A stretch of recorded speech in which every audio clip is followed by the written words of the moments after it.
వినియోగదారులు అవసరాన్ని దృష్టిలో పెట్టుకుని గ్యాస్ ను అందుబాటులో ఉంచాలని, బ్లాక్ మార్కెట్ నుంచి గ్యాస్ ను రక్షించాలని, బ్లాక్ లో అమ్మే వారిని చర్యలు తీసుకుని బుకింగ్ ను అందుబాటులో ఉండాలని ఖమ్మం సిపిఐ నేతలు డిమాండ్ చేశారు. లక్షల మంది ఉపాధి గ్యాస్ పై ఆధారపడి ఉన్నారని, యుద్ధాన్ని ఆసరాగా చేసుకుని ప్రజల్లో భయభ్రాంతులు సృష్టించి దానిపై విపరీతంగా ధరలు పెంచి బ్లాక్ మార్కెటింగ్ చేయడం వలన సామాన్యులకు అందుబాటులో దొరకటం లేదని ఆరోపించారు.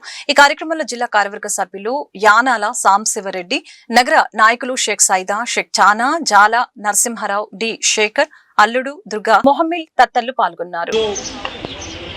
ప్రపంచం మొత్తం మీద ఆయిల్, గ్యాస్ మొత్తం కూడా చాలా ఇబ్బందిగా మారింది. ఒక పక్కన యుద్ధం నడుస్తుంది. యుద్ధం వల్ల ప్రభావం పడి ఈరోజు గ్యాసు, పెట్రోలు, డీజిల్ దొరికే పరిస్థితి లేదు.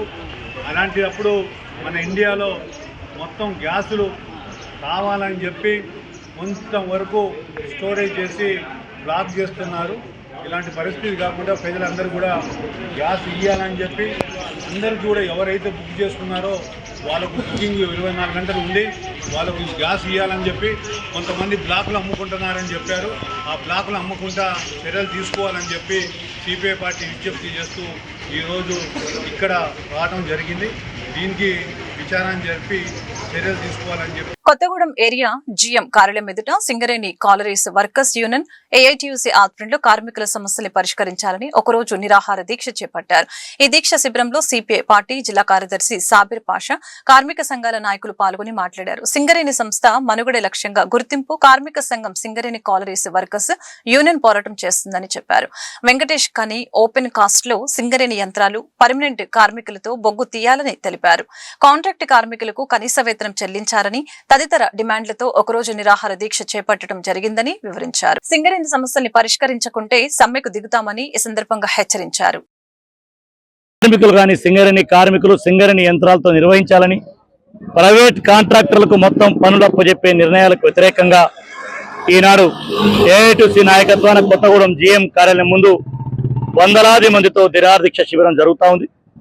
ప్రభుత్వం దృష్టికి అనేక పద్ధతుల్లో అసెంబ్లీలో శాసనసభ్యులు సాంబశివరావు గారు గుర్తింపు కార్మిక సంఘ ఏఐటీసీ స్ట్రక్చర్ మీటింగ్లో అనేక మీటింగ్లో చెప్పినప్పటికీ యాజమాన్యం ప్రభుత్వం ఆ సమస్యల పట్ల సానుకూలత లేకపోవటం మూలంగా, వాటిని పరిష్కరించకపోవటం మూలంగా ఇవాళ కార్మిక వర్గాన్ని సమీకరించి వేలాది మందితో ఇవాళ పెద్ద ఎత్తున ఉద్యమం చేస్తా ఉన్నాం. అందుకని దీని యొక్క ఆలోచన కానీ దీని యొక్క సమస్యకు పరిష్కారం యాజమాన్యం చేతిలో ఉంది. కొత్తగూడెంలో VKOC ఏదైతే ఉందో దీంట్లో బొగ్గు కానీ యంత్రాలు కానీ సింగరేణి మాత్రమే ఉపయోగించాలి. Private contractor అప్పచెప్పొద్దు.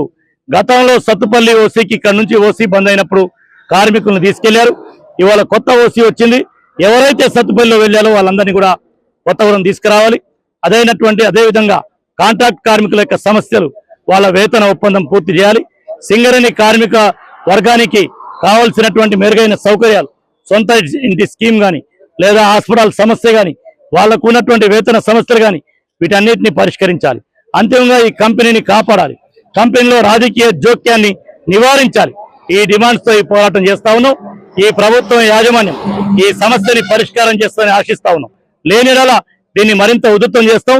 సంఘటితమైన పోరాటం ద్వారానే సింగరేణిని గతంలో ఏఐటీసీ కాపాడుకున్నది.